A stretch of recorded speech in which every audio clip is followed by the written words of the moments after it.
Good morning. I'm William Huang, and today I'm going to talk about Abe Kishida Ishiba, how internal politics reshapes Japan's China policy.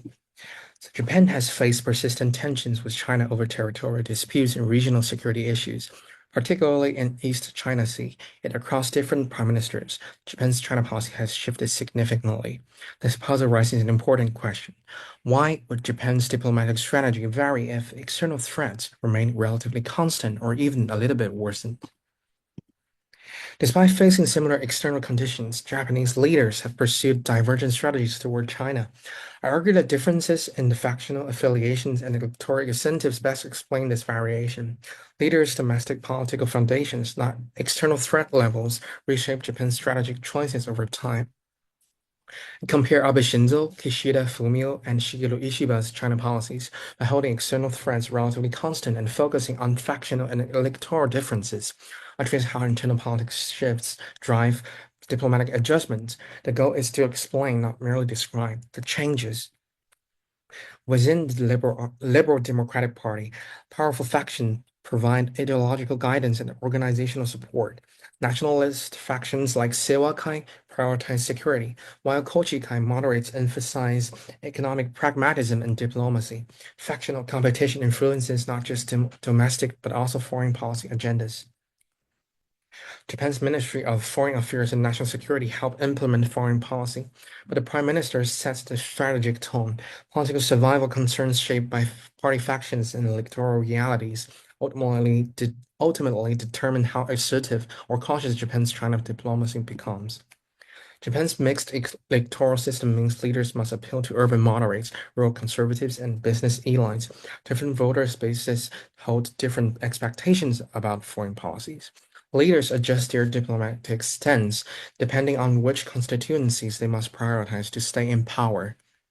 Across Abe, Kishida, and Shiba's political periods, China's growing military power and regional assertiveness remain consistent.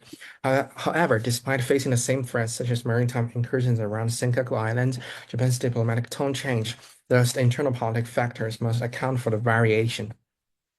Abe's roots in the nationalist Seiwa-kai faction and strong conservative electoral support gave him political freedom to prioritize security.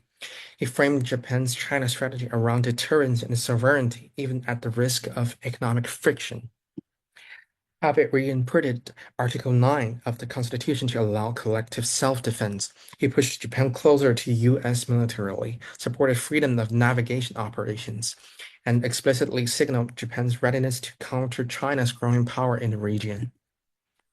Abe broke tradition by publicly declaring that Taiwan's security is inseparable from Japan's security. He promoted stronger U.S.-Japan-Taiwan cooperation, supported Taiwan's participation in international organizations, and made Taiwan contingency planning a public part of Japan's defense discussions.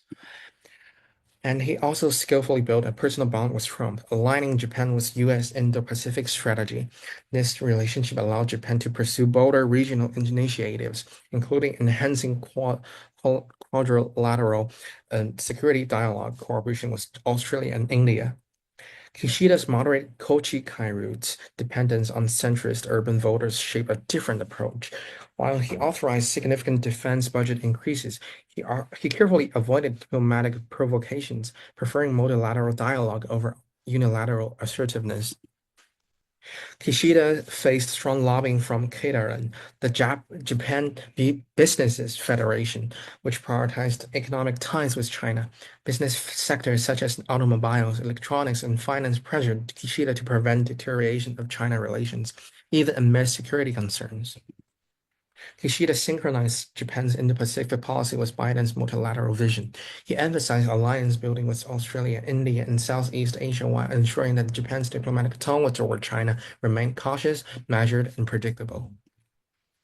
Ishiba's political base is distinct: rural voters, small businesses, and reformist youth. These groups prioritize economic resilience, are less ideologically committed to confrontation. As a result, Ishiba emphasizes defense readiness but also active diplomatic and economic engagement with China. By Kishida's and Ishiba's time, China had become Japan's largest trading partner. Sectors like manufacturing, agriculture, and consumer goods increasingly depend on stable economic relations. This growing trade dependence limits leaders' strategic maneuvering room. Deepening economic ties with China exposed Japan to retaliation risks, tariffs, rare earth supply disruptions, market access restrictions. Leaders must now hedge, building defense capabilities while diplomatically managing tensions to protect economic interests. Abe faced lower economic interdependence and thus could act assertively. Kishida and Nishiba faced higher economic exposure, limiting their freedom to adopt overtly hardline positions. Economic vulnerability has become a key constraint on diplomatic assertiveness. Across all three leaders, internal politics alignment, not just external threats, explained foreign policy changes. Abe's nationalist foundation enabled boldness. Kishida's business-linked coalition demanded caution. Ishiba's rule and reformist-based favors balancing security with stable economic ties. Domestic incentives reshape strategic choices. This comparative analysis confirms that Japan's China policy evolution is primarily driven by factional loyalties and electoral calculations.